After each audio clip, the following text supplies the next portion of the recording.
Welcome back to the Manc Entrepreneur YouTube channel, and in today's episode I'm asking the question, are schools killing entrepreneurs? Now I'm looking at my list of video ideas that whenever I have an idea of a topic I want to talk about, I jot it down, and that list now has 89 video ideas in there. We're past 100 videos on the channel because I do a few ad hoc ones, as well as the Mondays Don't Suck as well. And number 3 on that list is this very video. It's taken me this long to actually feel that I can do this video the justice which I think it needs. And if you're watching this right now, that means that I'm somewhat happy with it. I know that I'm not going to be fully happy with it, purely because this is a subject which I could talk about for at least an hour. So I'm going to try and keep it as concise as possible. And get my point across, but really the whole point of this is to hopefully get some conversation going around this topic. Now, before we get started talking about our schools killing entrepreneurs, few disclaimers. I'm in the UK, so my experience of the education system is only going to be focused on the UK. That I've obviously been out of education now for at least, well, we're doing, like, not including university, about 10 years. So talking about school and then college or sixth form, I think university is slightly different, and we're not going to be talking about that too much. We're talking about sort of high school and going into college, basically from the year 7 to year 13, doing your GCSEs and your A-levels. So I know that I'm a bit of an outsider looking in, and I can only go off my own experiences, but also that of what people tell me of what schools are still like these days. Now, again, another disclaimer, I've got teacher friends, and this is by no means a dig at them. I understand that teachers do a fantastic job on the whole, and they are basically doing what they're told to by the curriculum, by the school, by the head teacher, by whatever, and this isn't a dig at teachers, this is a dig at a much higher level in terms of the education system. So first off, from what I gather, and from what, again, from an outsider looking in, is that schools in the UK are now run like businesses, not as schools. Every year, around August time, you will see on the news, in the papers, about this record-breaking GCSE results or record-breaking A-level results, and every year the schools were chasing better and better. 97% of students got A star to C grades, or 98% of girls got A star to C grades, and 99% of people were passing GCSEs. The problem with that is, and don't get me wrong, it's a very nice feel-good thing, which is, what I've said in previous videos that we need more of, feel-good news. The problem is it's not sustainable, and I worry that the whole process of making these, this incremental, we're getting cleverer, kids are getting better and better, we're either, something's giving somewhere, because from an outsider, again, looking at the children of today, I would say they're not smarter than what we were. So either the tests are getting easier, the exams are not being marked properly or way too leniently, and yeah, it's basically not sustainable. It gets to a point where 100% of people have passed their GCSEs. So what happens when one student fails one year? It goes back, and then everybody, it looks bad on the education system.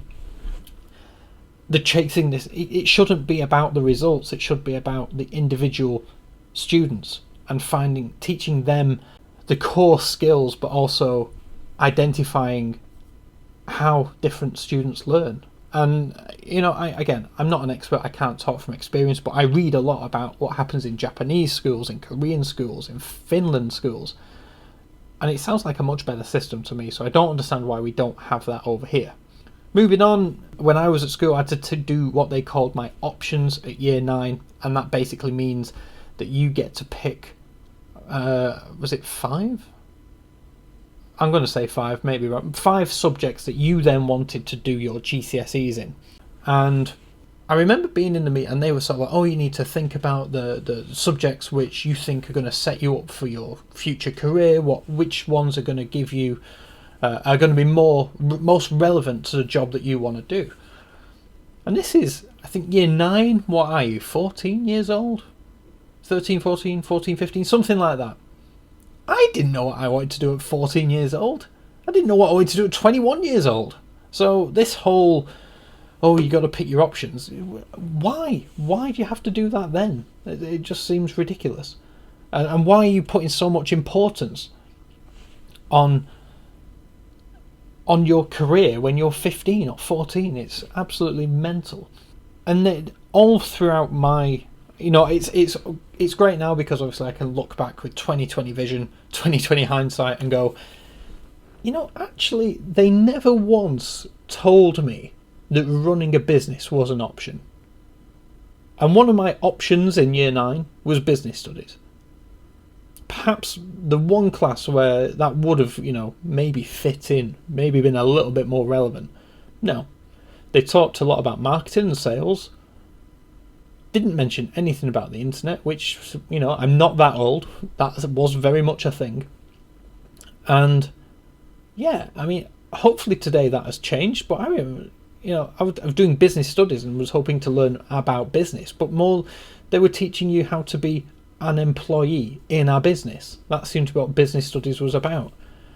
And the more you look back, or more I look back about my experience, and this isn't just me, I've spoken to loads of my friends about this, and they all share the same insight. And a lot of my friends these days are entrepreneurial and either run their own businesses or are very high up in a business environment. And they say the same thing. It's like we were never told that we could run our own business or we could start our own business.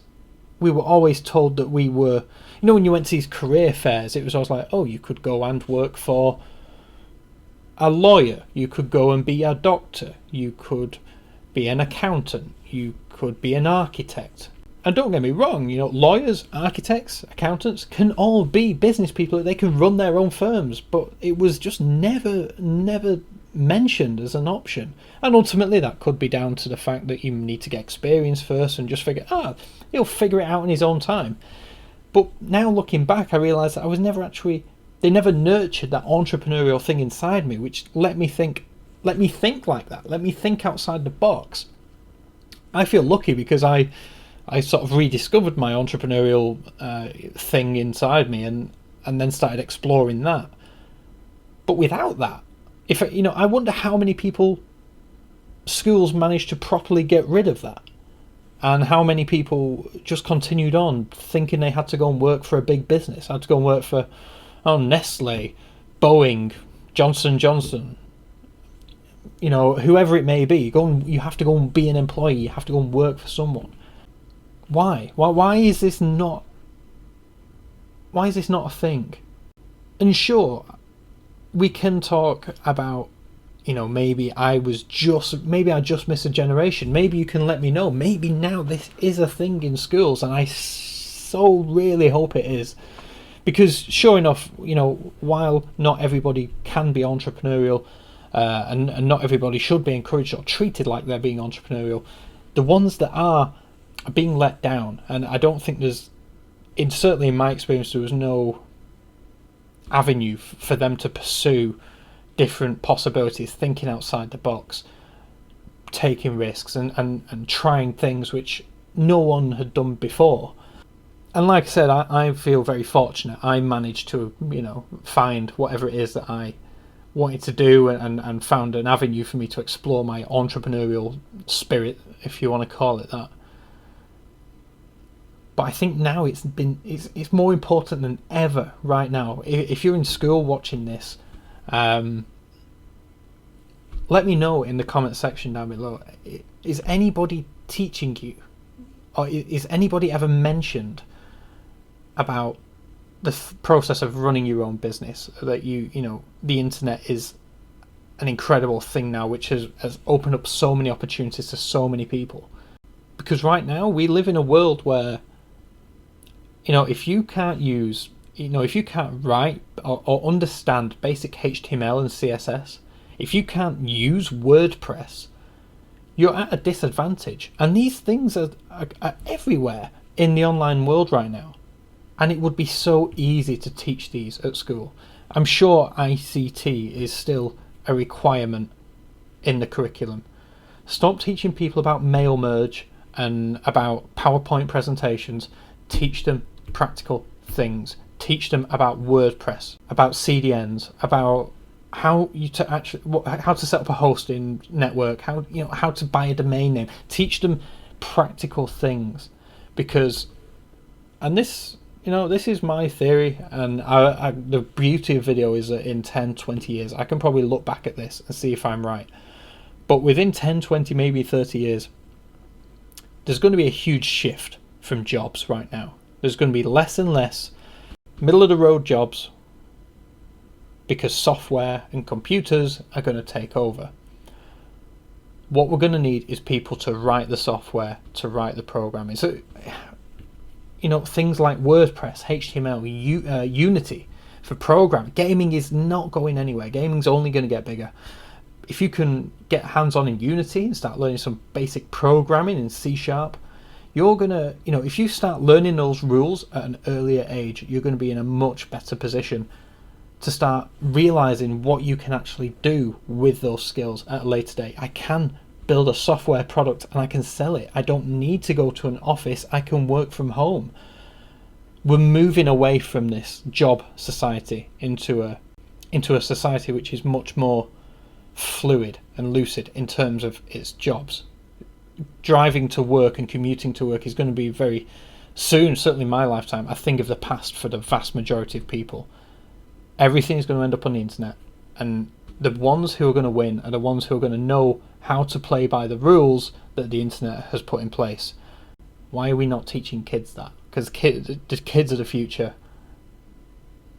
And sure enough, you don't have to be an entrepreneur to be able to utilize these skills. And sure, it's not for everyone, but there is something for everyone in terms of this. What's the point in teaching people how algebraic maths when you've got Google these days? Sure, teach them the fundamentals of maths, teach how to work out percentages, to teach them, but I've never used Pythagoras once since leaving school. I've never once had to work out an algebra formula or anything like that. I've never once had to recount a story of World War One. I've never once been asked who the king or queen was in 1376. It doesn't matter, because it's all here now. It's all in here. Everything that we ever need to access is in there. And yes, whilst we still need fundamental life skills and taught how to think critically, the need for holding useless facts to pass a test is ridiculous. It's not needed. I've never needed any of that stuff in my life. Yes, English writing, English language, maths, science, the fundamentals of how life is are very, very important. And of course, if that is what interests you, you can go and do it to a higher level. But stop wasting everybody's time. The vast majority of people are not going to need it. Let those who are that interested, let the future Brian Coxes, let the future Tim Peakes, let the future Stephen Hawkings figure out, work on the maths, on the physics, on the biology, on the chemistry at that high level. But for the majority of people, I don't need to know how a plant's respiratory system works. It just doesn't matter. Anyway, I've already gone on way longer than I thought I was going to, and I'm having to stop myself from rambling off even more. The point of this video is I want to hear from you. I want to know, do you agree with me? Am I way off? If you're a teacher, let me know what you think down below. If you are in a school student now, if you're in college, university, and you've recently been through this, I'd love to hear what your thoughts are on this. Or just generally, if you are like me, if you're older than me, share with me what your experiences of school were. Did they manage to kill your entrepreneur appetite? So yeah, let me know down below. I will get back to every single one of you. Hit that like button if you've enjoyed me ranting a little bit today. I do apologise. And subscribe if you are new. There's new videos every single weekday, and they're not all like this, I promise. But with that said, I hope you enjoyed the video, and I'll catch you, as always, in tomorrow's video. Thank you for watching.